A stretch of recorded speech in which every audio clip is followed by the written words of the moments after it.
So hello and welcome back to शीशा blogs. तो guys आज का झनक का एपिसोड में फाइनली अनिरुद्ध ने झनक को तेजस से शादी करने के लिए तो बचा लिया, लेकिन कितना क्या कुछ ड्रामा नहीं हुआ। एक बार झनक ने अर्शी से कहा था कि जब अर्शी ने झनक से पूछा था कि तुम क्या अनिरुद्ध से प्यार करती है, तो झनक ने कहा था कि अनिरुद्ध मेरे लिए हिमालय पर्वत की तरह है। तो आज बिल्कुल अनिरुद्ध हिमालय पर्वत की तरह तेजस और झनक के बीच में खड़ा हो गया। उसको सभी ने टोका, उसको तेजस बार-बार उसके माथे पे बंदूक रख रहा था, पुलिस वाले उसको बोल रहे थे, उसका मामा टोक रहा था, लेकिन उसने हार नहीं मानी। उसने कहा कि मुझे झनक से बात करनी है, जब तक झनक ये नहीं कहेगी कि वो अपनी मर्ज़ी से शादी कर रही है, तब तक मैं उससे क्वेश्चन करूँगा और जब मुझे आंसर मिल जाएगा कि वो अपनी मर्ज़ी से शादी कर रही है, तो मैं उसको छोड़ के यहाँ से चला जाऊँगा। लेकिन तब तक मैं पूछता रहूँगा। इस बीच में उसका मामा ने टोका, "तुम क्या कह रहे हो? तुम्हारी अर्शी से शादी होने वाली है और क्या मैं अर्शी और सृष्टि को कॉल लगाऊँ?" तो अनिरुद्ध कहता है, "लगा दो। और आप कौन हैं? आप बीच में क्यों बोल रहे हैं?" उसके बाद अनिरुद्ध को तेजस के आदमियों ने पकड़ लिया, झनक को तेजस ने पकड़ लिया, लेकिन तब भी अनिरुद्ध नहीं रुका, झनक नहीं रुकी। फिर जब अनिरुद्ध ने झनक से अपने हाथ जोड़े और झनक ने मतलब लिटरली उसकी आँखों में आँसू तक आ गए और हाथ जोड़ के बोला कि झनक, तुमको मेरी जान की परवाह है तो सच बता दो। सच बता दो भाई, तुम अपनी मर्ज़ी से शादी कर रही हो या फिर तुम उसके दबाव में कर रही हो, क्योंकि तुम तो यहाँ एग्ज़ाम देने के लिए आई थी, जिस आदमी से तुम कभी शादी नहीं करना चाहती थी, तुम मरना बेहतर समझती थी और अब तुम उससे शादी कर रही हो।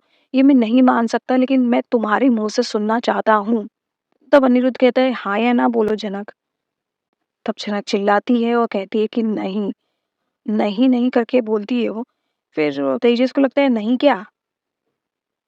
तो फिर वो पूरी डिटेल बोलती है, लेकिन तब भी तेजस नहीं मानता है और झनक को पकड़ लेता है और बोल देता है कि तुम मेरे से ही शादी करोगी और तुम कुछ इसके अलावा कुछ और बोला तो मैं अनिरुद्ध को मार डालूँगा।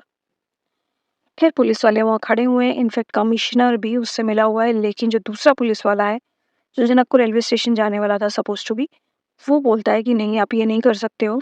और बहुत सारा ड्रामा होता है यार। तेजस यहाँ बोल रहा है, जनक वहाँ बोल रही है।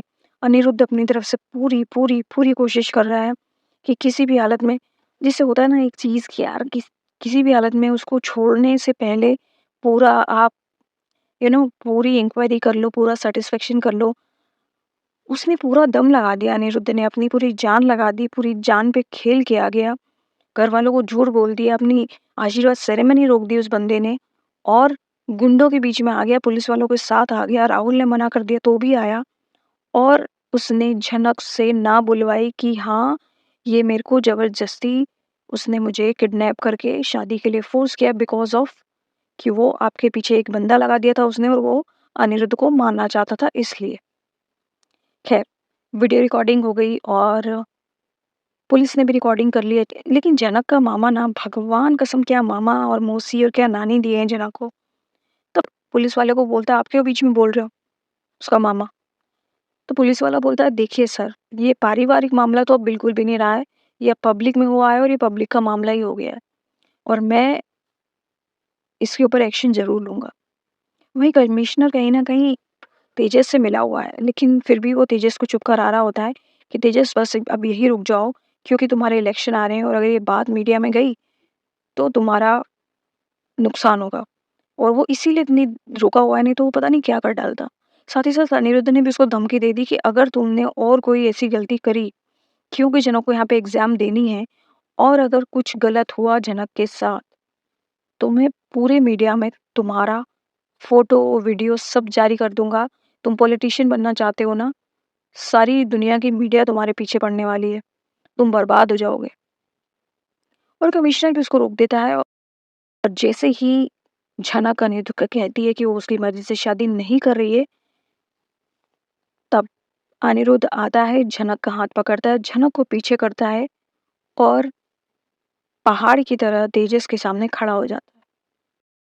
सारी बात हो कर के पुलिस वाले से बोलता है कि अब हम जाना चाहते हैं, इसको पुलिस प्रोटेक्शन दो एग्ज़ाम के समय या आप वहीं खड़े रहो और अलग व्यवस्था करो उसके एग्ज़ाम्स की, उसको एग्ज़ाम्स देनी है। झनक का हाथ पकड़ता है और स्टेज से नीचे उतर जाता है। तब झनक अनिरुद्ध से कहती है, कुछ कहना चाहती है, लेकिन अनिरुद्ध कहता है कि देखो जनक, मुझे तुम पर पूरा भरोसा था और मुझे पता था कि तुम मरना पसंद करोगी लेकिन इससे शादी करना तो नहीं पसंद करोगी, और इसीलिए मैं अपनी जान की बाजी लगाकर यहाँ पर आया हूँ, जान पर खेल कर यहाँ पर आया हूँ तुमको बचाने के लिए।